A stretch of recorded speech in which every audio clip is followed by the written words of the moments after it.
tawagin na natin siya.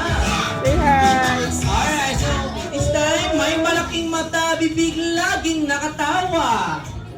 Lakad niya'y kakaiba at kumikip ni Nard as friend. Ang bida ng saya at ang ambassador ng happiness. Kamandang best friend Jollibee!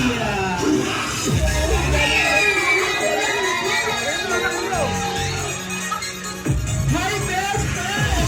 Welcome ha sa ating mga Jolly guests and yes, welcome sa birthday party ni Yan Yan!